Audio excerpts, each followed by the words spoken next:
जी दोस्तों, मेरा नाम हिमांशु यादव और आप देख रहे हैं एडीबीएम classes. Uttar Pradesh board exam 2025 के विज्ञान प्रश्न पत्र 824 सीएम में आए हुए बहुविकल्पी प्रश्नों को हमने जो है सफलतापूर्वक कर लिया है। अब बात करेंगे उपखंड का जिसे बोलते हैं भौतिक विज्ञान का जो होता पोर्शन होता है, उसमें जो हम पहला से स्टार्ट कर देंगे क्वेश्चन। चलिए क्लास को स्टार्ट करते हैं। तो इसमें पहला का क्वेश्चन है, पहला का क्वेश्चन क्या है कि जो है नामांकित किरण आरेख की सहायता से दूर दृष्टि दोष को समझाइए, इसे लेंस द्वारा कैसे संशोधित किया जा सकता है। तो दूर दृष्टि दोष पहला का कौन सा है, का है। तो दूर दृष्टि दोष, दूर दृष्टि दोष को हम जो है और क्या बोलते हैं, हाइपरमेट्रोपिया। हाइपरमेट्रोपिया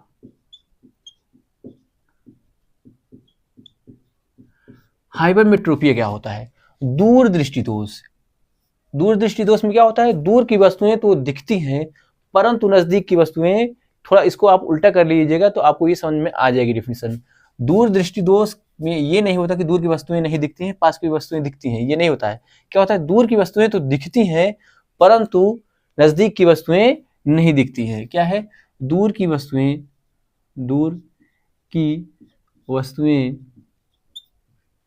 दिखती हैं परंतु नजदीक की नहीं। दूर की वस्तुएं तो क्या होती हैं, दिखती हैं परंतु अगर आप जो है यहां से देखेंगे तो आपको नहीं दिखेगा, बल्कि अगर आप ऐसे देखेंगे तो क्या होगा, दिखेगा। तो निकट बिंदु क्या हो जाता है, निकट बिंदु वो 25 सेंटीमीटर से क्या होता है, आगे चला जाता है।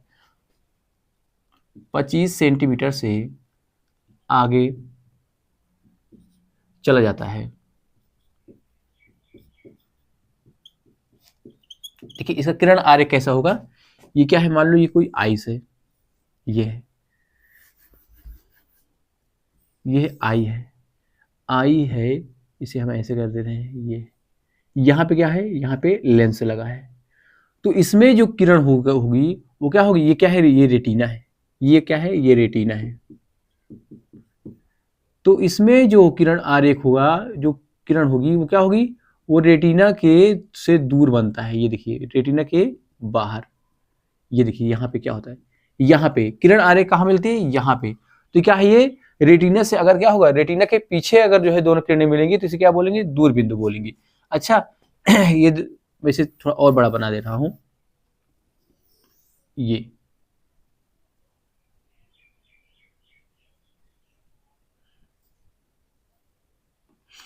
कोई वस्तु है, ठीक है, यहाँ पे ये है और यहाँ पे ये है, ऐसे आएगा।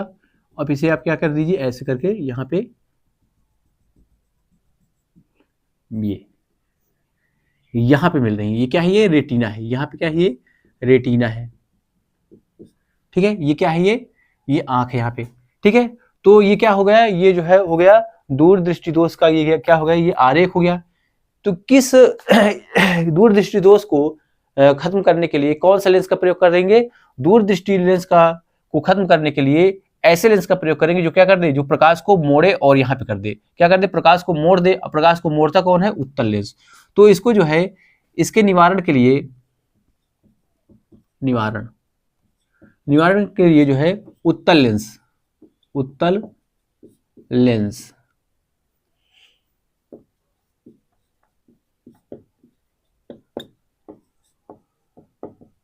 करते हैं।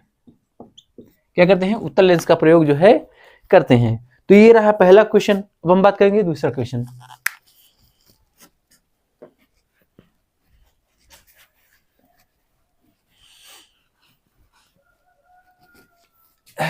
अच्छा, आपको बताना है, आप जब दूर दृष्टि दोष को हाइपरमेट्रोपिया कहते हैं तो निकट दृष्टि दोष को कौन सा, तो क्या कहते हैं, निकट दृष्टि दोष को क्या कहते हैं, निकट दृष्टि दोष को क्या कहते हैं।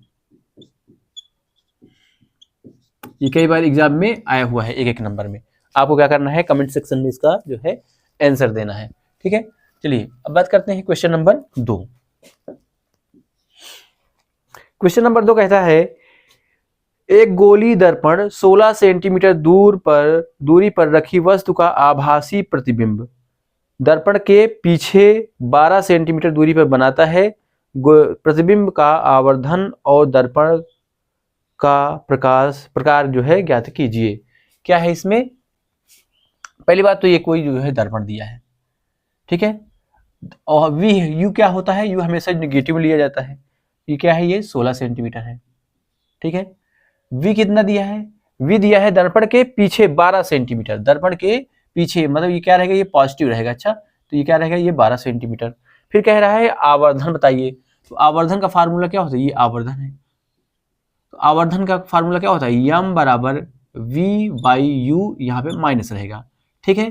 तो क्या लिखेंगे, यहाँ पे लिखेंगे यम इक्वल टू माइनस वी कितना है, वी है यहाँ पे 12, ठीक है, और जो है ये कितना है -16, तो माइनस माइनस क्या हो गया है, ये कट गया, ठीक है। तो यह कितना हो जाएगा, ये 12/16, यह कहोगे कि 3 चौके 12 और 4 चौक 16, यह कहोगे 0.75, 0. क्या होगा 75। अगर आवर्धन क्या है प्लस में आया है तो इसका मतलब ये क्या है, ये उत्तल दर्पण का प्रयोग। तो आवर्धन कितना आ रहा है, 0.75 आ रहा है, और आवर्धन क्या होगा, सॉरी दर्पण कैसे होगा, दर्पण कैसे होगा, उत्तल दर्पण, उत्तल दर्पण, ठीक है। ये क्या है, इसका आंसर हो गया। अब आपको बताना है कि जो है ठीक है, अब आपको बताना है कि वह उत्तल दर्पण की वह कौन सी स्थिति है जिसमें जो है वस्तु का प्रतिबिंब आभासी वस्तु से छोटा, और जो है उत्तल दर्पण में वस्तु को कहाँ रखें कि जो है उत्तल दर्पण में वस्तु को कहाँ रखें कि जो वस्तु का प्रतिबिंब है वो आभासी वस्तु से छोटा और सीधा प्राप्त हो। एक ही स्थिति है, आपको क्या करना है, बताना है, ठीक है। चलिए अब नेक्स्ट क्वेश्चन नंबर है, नेक्स्ट की बात करते हैं।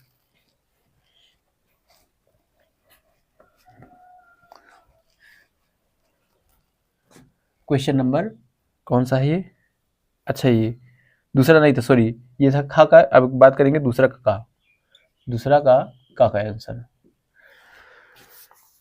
क्या है, उत्तल लेंस से किसी वस्तु का आभासी आवर्धित प्रतिबिंब बनाने के लिए नामांकित किरण आरेख खींचिए।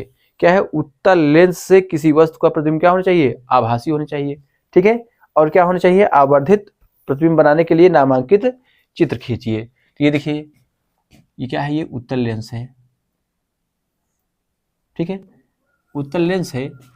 यहाँ पे क्या है, ये है F1 है, क्या ये F1 है, और यहाँ पे क्या मान लो, यहाँ पे F2, 2F2 सॉरी 2F1, ठीक है। इधर क्या है, इधर है F2, और इधर क्या मान लो, यहाँ पे 2F2, ठीक है। यहाँ पे क्या हुई, वस्तु को कहाँ रखेंगे, यहाँ पे, ठीक है। किधर, प्रकाशिक केंद्र, क्या है ये, प्रकाशिक केंद्र है। वस्तु को कहाँ रखेंगे, प्रकाशिक केंद्र O और F1 के बीच में रखेंगे, तो जो इसका जो प्रतिबिंब होगा वो क्या होगा, देखिए ये कहाँ से जाएगा, ये F1 से जाएगा, ये देखिए, ठीक है। और प्रकाशिक केंद्र से गुजरने वाली, इसको थोड़ा ऐसे कर दे रहा हूँ, ये ऐसे कर दे रहा हूँ, ये इसको क्या करेंगे, इसको हम पीछे बढ़ाएंगे, यहाँ पे पीछे बढ़ा देंगे इसको, तो क्या यहाँ तो कहाँ मिल रहा है, ये अनंत पे मिल रहा है, ठीक है। तो अब ये क्या हो जाएगा, ये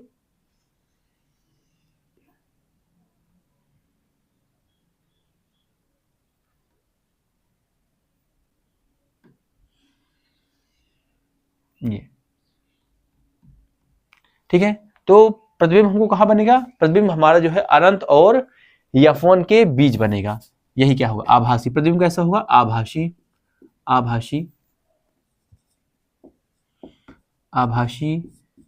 और क्या होगा, वस्तु से बड़ा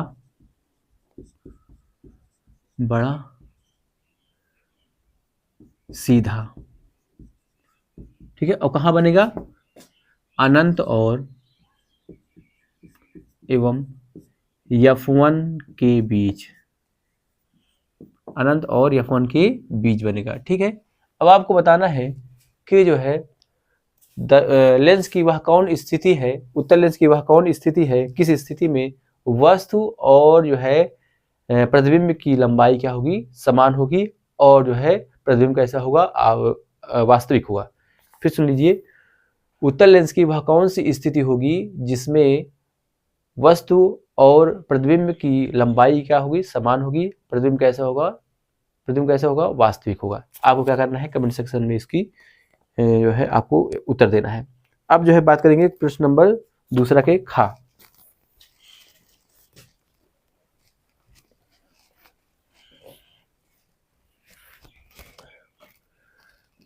टू का खा।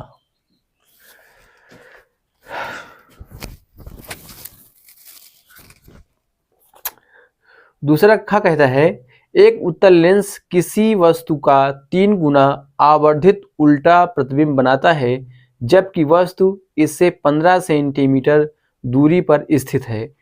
लेंस की फोकस दूरी ज्ञात कीजिए। देखिए, अगर क्या हो क्या दिया है यहाँ पे आवर्धन दिया है। आवर्धन क्या है? आवर्धन है 3 गुना, और क्या है? उल्टा। जब कभी जो है 3 गुना मतलब कि यम क्या हो जाएगा? 3, और उल्टा दिया है तो क्या करेंगे? यहाँ पे माइनस लगाएंगे। तो यम कितना दिया है? यम दिया है -3, ठीक है। उसके बाद जो है जबकि वस्तु इससे 15 सेंटीमीटर दूर पर स्थित है, तो यू क्या है यहाँ पे? यू है यहाँ पे, यू बराबर -15 है। हमेशा वस्तु की जो दूरी को जो है प्रकाशिक केंद्र से नेगेटिव नापते हैं, ठीक है। और क्या है? तो क्या क्या करना है? लेंस की फोकस दूरी आपको क्या करना है? आपको एफ निकालना है, ठीक है। क्या निकालना है? आपको एफ निकालना है। तो चलिए, आपको सबसे पहले वी, इसके लिए हमको क्या चाहिए? इसके लिए हमको चाहिए, देखिए 1/f बराबर 1/v माइनस 1/u होता है। तो इसके लिए हमको क्या चाहिए? हमारे पास जो है u दिया है, हमारे पास क्या है? u दिया है, v नहीं है हमारे पास। तो v निकालने के लिए यहाँ का प्रयोग करेंगे। तो m बराबर क्या होगा? m बराबर होगा v बाई u होता है, ठीक है। तो m बराबर, सॉरी, m कितना दिया है? -3, ठीक है। v कितना दिया है? v को क्या करना है? निकालना है। u कितना? -15। तो v कितना हो जाएगा? 15×3 = 45। v बराबर हो जाएगा 45, प्लस में रहेगा, चाहिए प्लस में रहेगा। चलिए, हमको जो है सब पूरी वैल्यू हमको आ गई है, तो रख देते हैं। तो ये हो जाएगा 1/f इक्वल टू 1/v कितना है? 45 है, माइनस 1/, ये कितना है? -15 है, -15, ठीक है। तो माइनस माइनस क्या हो जाएगा? ये प्लस हो जाएगा। तो 1/f equal to 1/45 minus, sorry, plus 1/15। इसको क्या कर लेंगे हम? यहाँ से 3 से ऊपर नीचे क्या कर देंगे? गुणा कर देंगे। तो ये हो जाएगा 1/f इक्वल टू 1/45 प्लस 3/45। अब नीचे क्या है? हर बराबर है, तो क्या हो जाएगा? ये हो जाएगा,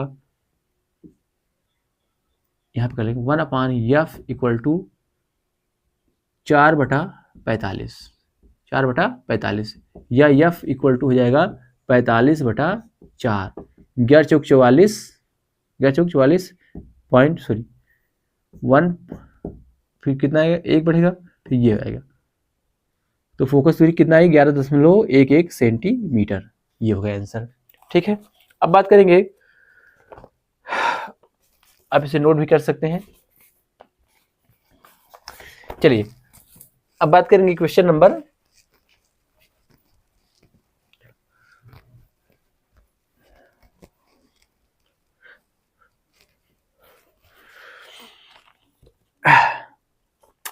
नंबर है तीसरा के का,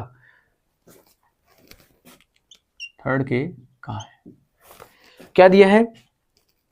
दिए गए विद्युत परिपथ में अमीटर द्वारा प्रदर्शित वैद्युत धारा ज्ञात कीजिए।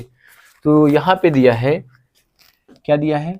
एक जो है परिपथ दिया है,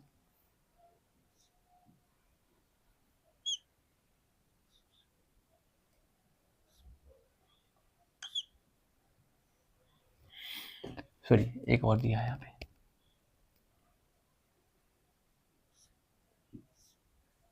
ये है।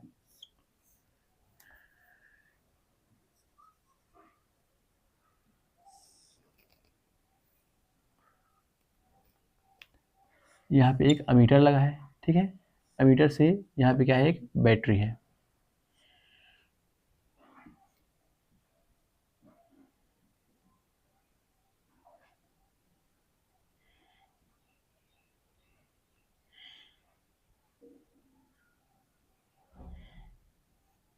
कहाँ ये एक बैटरी 8 वोल्ट की।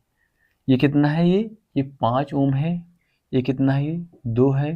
ये है कितना, 3 है। ये क्या है, 1.5 ओम है, ठीक है। ये सभी कितने किस में दिए हैं, ओम में दिए हैं। अब क्या करना है हमको, जो है धारा निकालना है इसमें। आई का मान क्या करना है हमको, निकालना है, ठीक है।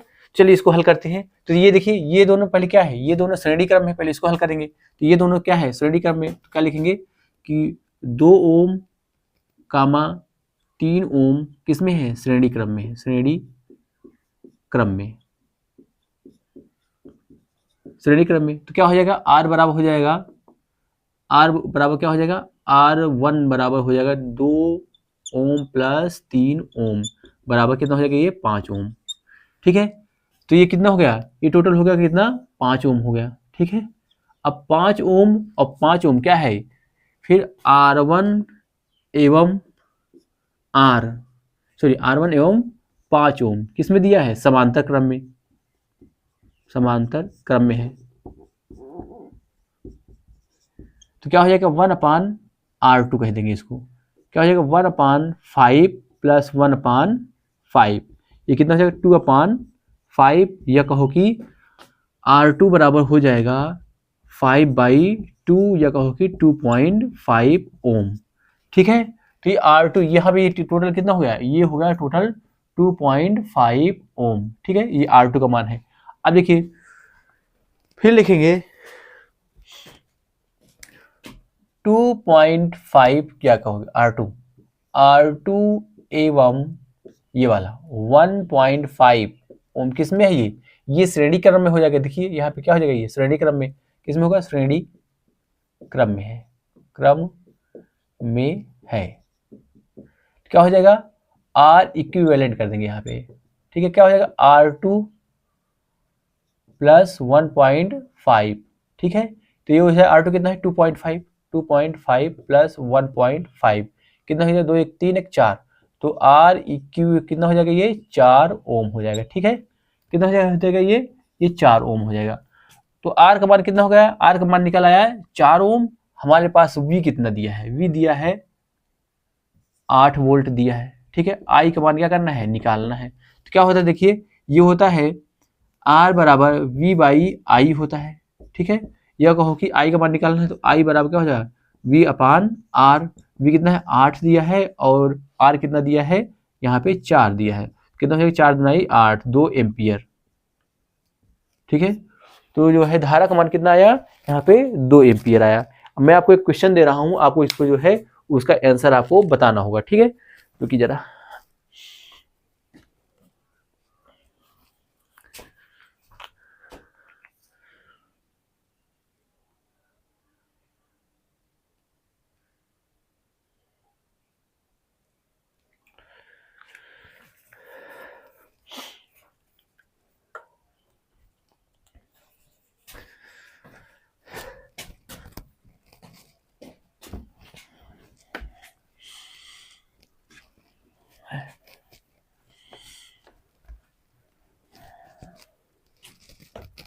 आपको मैं क्वेश्चन दे रहा हूँ, इसको आप जो है इसका आपको इसका जो है आंसर बताना होगा, 20 30 60 ये।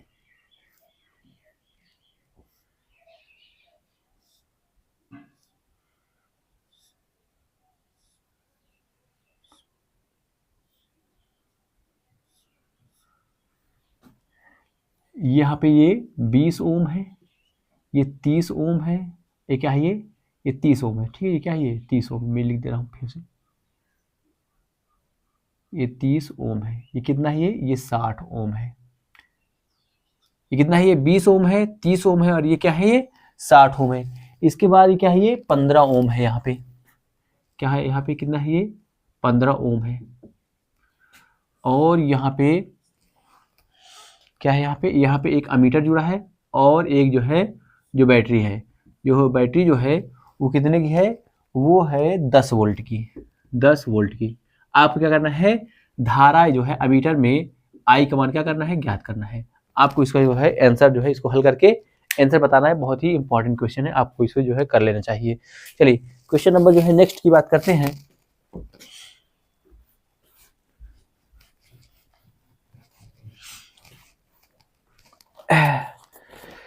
क्वेश्चन नंबर तीसरा का अब जो है चौथा खा कहता है, वैद्युत बल्ब के तंतु के निर्माण में टंगस्टन, प्रायः टंगस्टन का ही उपयोग किया जाता है। प्रश्न है, वैद्युत बल्बों के तंतुओं के निर्माण में प्रायः टंगस्टन का ही उपयोग क्यों किया जाता है। तो देखिए उसके कई रीजन है, टंगस्टन का उपयोग जो है करने के कई रीजन है। तो सबसे पहले टंगस्टन, क्वेश्चन नंबर कौन सा है, क्वेश्चन नंबर है ये चौथा का तीसरा खा है, थर्ड का खा है। देखिए टंगस्टन क्यों उपयोग किया जाता है, तो पहले बात तो टंगस्टन, तो इसका जो है इसका गलनांक क्या होता है, वैद्युत बल्ब का जो प्रायः जो वो ताप होता है वो होता है 3000 से अधिकतम 3000 होता है, लेकिन इसका जो गलनांक होता है वो होता है 3224। कितना होता है गलनांक, उच्च गलनांक। पहला क्या है, उच्च गलनांक, उच्च गलनांक। मैं आपको समझा दे रहा हूं, आपको जो है अपने शब्दों में लिख लेना है। क्या है इसका गलनांक, कितना उच्च गलनांक होता है, वो कितना होता है, वो होता है 3224 होता है, 3224 डिग्री सेंटीग्रेड। तो 3224 डिग्री सेंटीग्रेड होने के कारण क्या होता है, ये गल नहीं पाता है। वैद्युत बल्ब का जो गलनांक होता है वो 2000 से 3000 के बीच होता है। ठीक है, 2000 से 3000 के बीच होता है, और इसका जो गलनांक है वो कितना होता है, वो 3224 होता है। ठीक है, इसलिए क्या करता है ये जो है अधिक टेम्परेचर को ये क्या कर सकता है, कैरी कर सकता है। ठीक है, दूसरा ये क्या है, निम्न प्रसार। क्या होता है ये, इनमें जो प्रसार होता है वो क्या होता है, वो बहुत ही कम होता है। ठीक है, इसलिए जो है ये ज्यादा बढ़ नहीं पाता है। और तीसरा है निम्न वाष्पीकरण, निम्न वाष्पीकरण। क्या होता है, ये जो है वाष्पित नहीं होता है। ठीक है, और चौथा क्या है, 1 2 3 हो गया, 4 हो गया, निम्न प्रसार हो गया, और क्या है, ठीक है,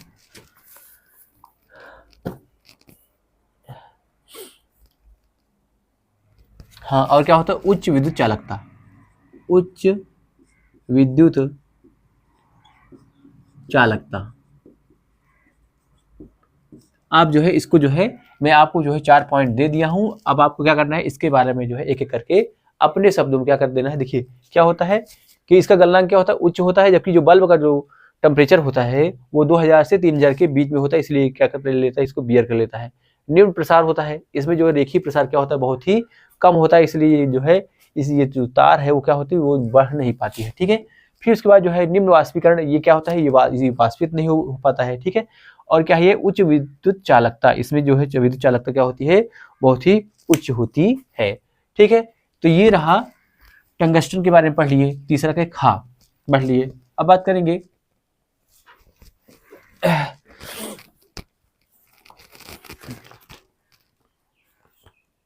चौथा के का, दो कारकों को बताइए जिन पर धारावाही परिनालिका में उत्पन्न विद्युत चुंबकीय क्षेत्र निर्भर करता है। प्रश्न 4 का कौन है, ये का है। क्या कह रहा है, दो कारकों को बताइए जिसमें जो है किसी धारावाही परिनालिका का जो विद्युत क्षेत्र क्या करता है, ये निर्भर करता है। देखिए क्या है ये, एक तो पहली बात तो ये है बी किसके समानुपाती होता है, वो यल के समानुपाती होता है। जितनी ज्यादा क्या होगी लंबाई होगी, उतनी ही ज्यादा क्या होगा विद्युत क्षेत्र, सॉरी विद्युत क्षेत्र होगा उसका। ठीक है, एक तो क्या है, तो पहला नंबर क्या है, पहला नंबर है विद्युत विद्युत सॉरी क्या है, चुंबकीय, हाँ सॉरी चुंबकीय क्षेत्र, ये क्या, ये चुंबकीय क्षेत्र चुंबकीय क्षेत्र क्या होता है, तार की लंबाई कि क्या होता है, के समानुपाती होता है।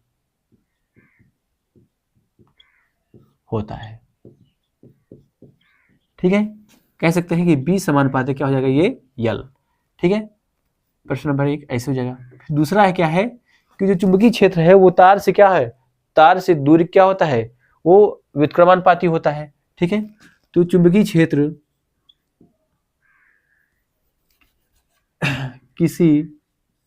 किसी बिंदु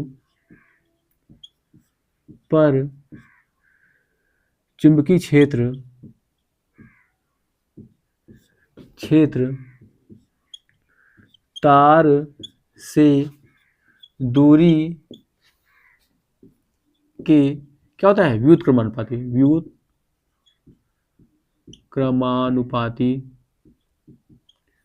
होता है। व्युत्क्रमानुपाती होता है मतलब बी जो है वो क्या होता है, 1/r होता है। ठीक है, ये क्या है, 2 है।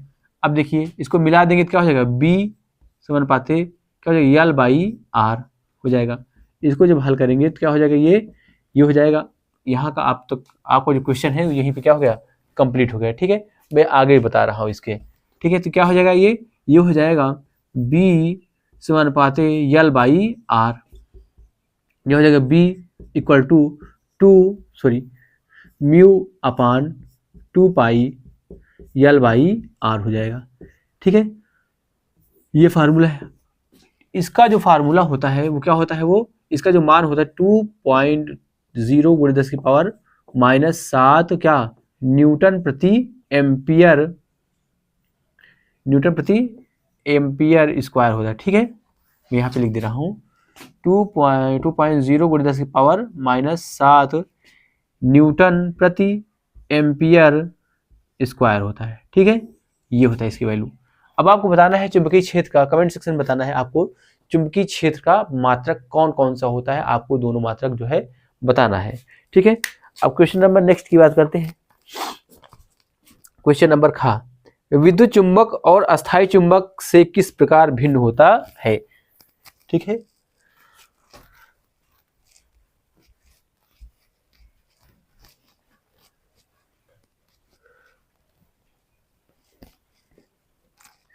क्या है, चौथा के खा,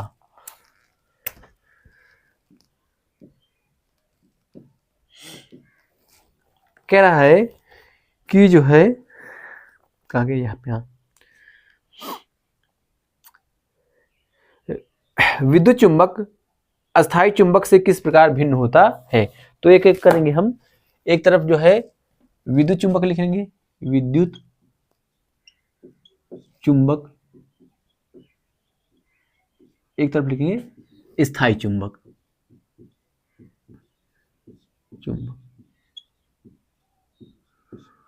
ठीक है, तो पहली बात तो ये पदार्थ की बात करें, किससे बना होता है। तो विद्युत चुंबक जो होता है वो क्या होता है, वो नर्म लोहे का बना होता है, सॉफ्ट लोहे का बना होता है। तो ये क्या है, यह नर्म लोहे का बना होता है। ये क्या है, ये जो है स्टील का बना होता है, या कहो कि जो है ये मिश्र धातु है। ये क्या है, यह मिश्र धातु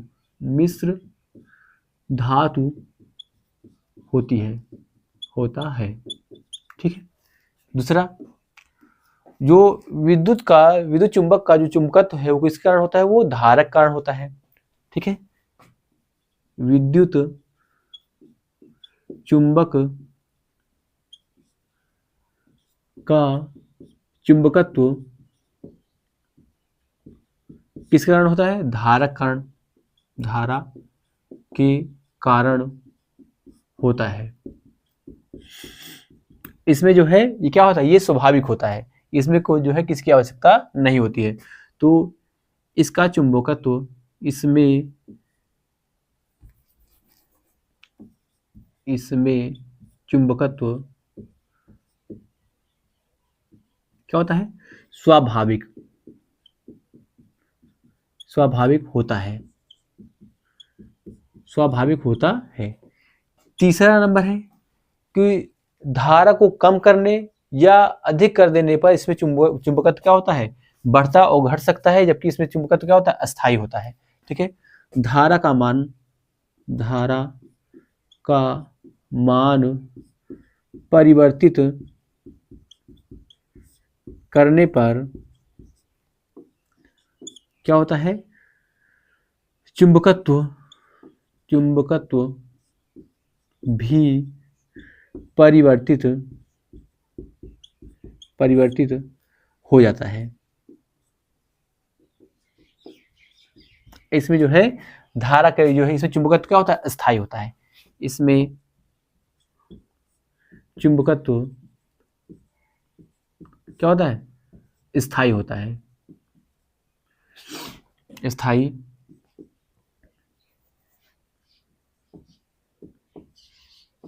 होता है। ठीक है, अच्छा और क्या हो सकता है,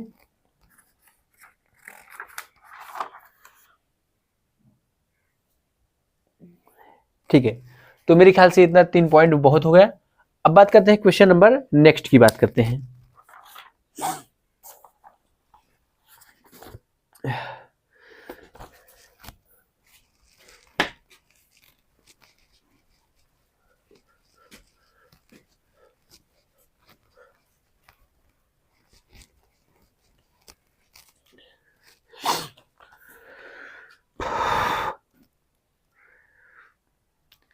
क्वेश्चन नंबर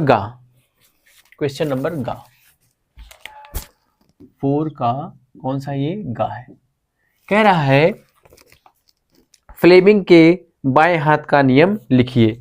फ्लेमिंग के बाएं हाथ का नियम, तो फ्लेमिंग का बाएं हाथ का नियम क्या होता है, ये जो है किसी तार पर विद्युत चुंबकीय क्षेत्र के कारण लगने वाला बल को बताता है। तो फ्लेमिंग का बाएं हाथ का नियम मैं लिख दे रहा हूं कि यह नियम धारावाही चालक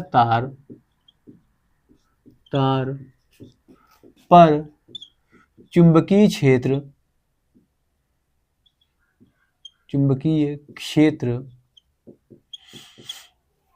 के कारण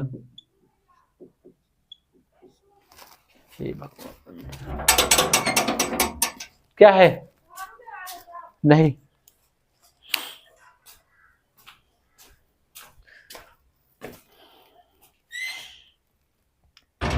जो यह नियम धारावाही चालक तार पर चुंबकीय क्षेत्र के कारण लगने वाले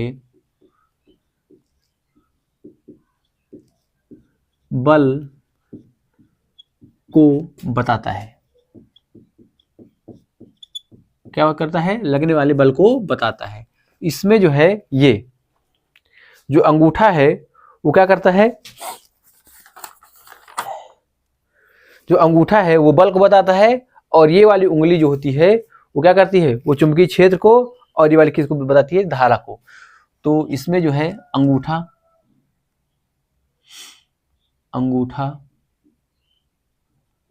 किसको बताता है, बल को बताता है। ठीक है, और ये वाली उंगली किसको बताती है, ये चुंबकीय क्षेत्र को बताती है, मतलब कि छोटी उंगली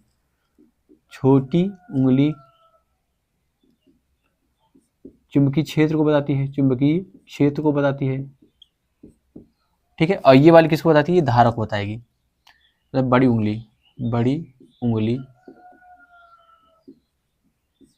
किसको बताती है, वो धारा को बताती है। ठीक है, तो इस तरीके से क्या हो गया, ये क्वेश्चन कंप्लीट हो गया। तो आज के लिए इतना ही। अगर आपको ये मेरा वीडियो पसंद आया है तो प्लीज़ आप इसे लाइक कीजिए, और इसके साथ ही मेरे चैनल को सब्सक्राइब करना ना भूलें। आज के लिए इतना ही। जय हिंद, जय भारत।